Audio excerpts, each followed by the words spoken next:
welcome, and thank you all for coming today. It's an honor to be here today to celebrate another fantastic public space in the city of Tampa. The mayor and his team have done an amazing job investing in parks and congregation spaces in the heart of the city. Crescent Communities is honored to contribute to this effort along the iconic Bayshore Boulevard. Originally constructed in 2005, Crescent Communities had the opportunity to update this space in conjunction with the construction of Crescent Bayshore, now to Bayshore, behind us. In partnership with the City Parks and Recreation team, input from the local AIDS and HIV community, and community advocates, we worked hard with all parties and our exceptional design team at Dix Heights to create a space that would allow for AIDS awareness and remembrance and community activation. The public meetings and forums provided significant direction to the new design, and we are pleased with the refreshed park.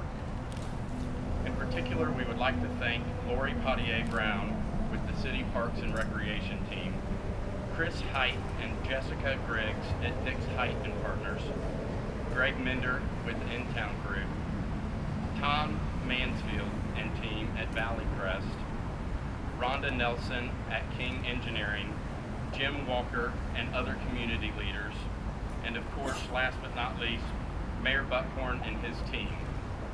Please enjoy this space today and for years to come. I'd now like to introduce the director of the AIDS Institute, Michael Ruppel.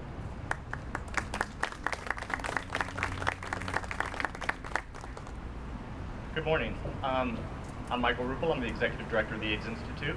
We're based right here in Tampa at the University of South Florida's College of Medicine across the river.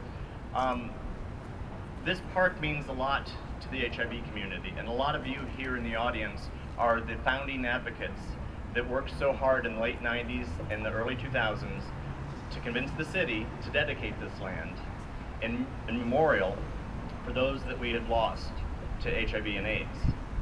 And today, it stands as a symbol not only for that memorial and remembrance of the friends and the family that we've lost, but it also stands as a reminder every single day when we're driving past that there are people living with HIV, our friends, our family, our co-workers, every day of their lives, and there is no cure.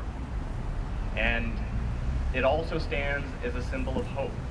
Hope that we're gonna be able to get people tested for HIV. We're gonna be able to reduce the stigma that surrounds not only the testing, but the disease itself and how it's transmitted. That hope that we're gonna be able to get information to the right people to not only protect themselves, but protect their partners. And hope that we are going to be able to end this epidemic in our lifetimes and find a cure for those who are living with it. We have all of the technology and information we need to protect ourselves, to protect our loved ones, and protect our families. We just need the will to do it.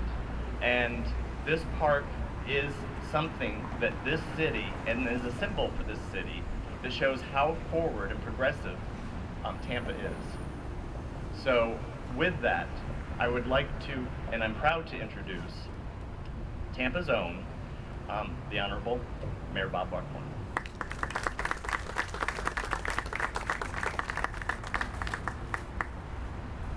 If I could ask everyone to join me in just a moment of silence for those that we have lost to HIV and AIDS.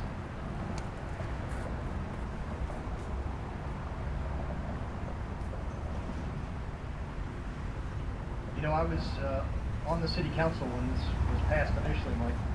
And, you know, I thought about, as I was coming over here, the challenges that we faced at the time to get this dedicated and to get the city's participation in it. It was the right thing then, and it is absolutely the right thing today as we unveil a brand new iteration of this park. It's good to see Councilmember Harry Cohen and Councilmember Mike Suarez here. Thank you for being here. To the city staff that participated in this, as always, great job. You know, this park is a reminder to us that the struggle's not over. I mean, if you look at the statistics in the state of Florida, Florida's had one of the highest increases in the incidence of HIV of any state in the country.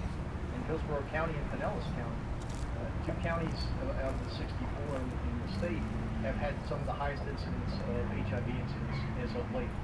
So the disease is not cured. This is something that is ongoing, that as a community we need to be aware of, that as a community we need to educate people, that as a community folks need to look out to protect themselves and protect their partners. And this is a place to remember not only those who have been lost to this disease, and to remember those that are living with it today. It may be manageable, but it is a disease that folks live with every day of their lives. But equally as important, this is a reminder to those coming behind us that they need to protect themselves, they need to be educated on this. They cannot assume for a second that HIV is something that is behind us. It is ongoing, and we need to take the appropriate steps to protect ourselves and to protect our partners. To our friends at Crescent, great job. You built an amazing, amazing community here. This is a tremendous addition. This was a true public partnership in terms of getting this done. This park is going to be at the gateway to what is one of the most exciting cities in America, one of the hottest real estate markets in America. So it will serve two purposes. It will be a place where folks can come and remember and pay homage to, but it will also be a place that we can celebrate life. Not only the lives of those who have been lost to HIV, but equally important, the life of a great American city. So I want people to come here and enjoy this. I want them to reflect. I want them to remember. I want them to think about the good times ahead, because this really is a special time for our city. And if we miss this window, shame on us, but I can tell you we're not missing this window. We are full speed ahead. So congratulations to all of you who made this happen.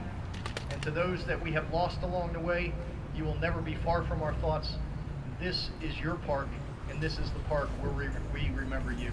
So thank you, and let's enjoy this for decades to come.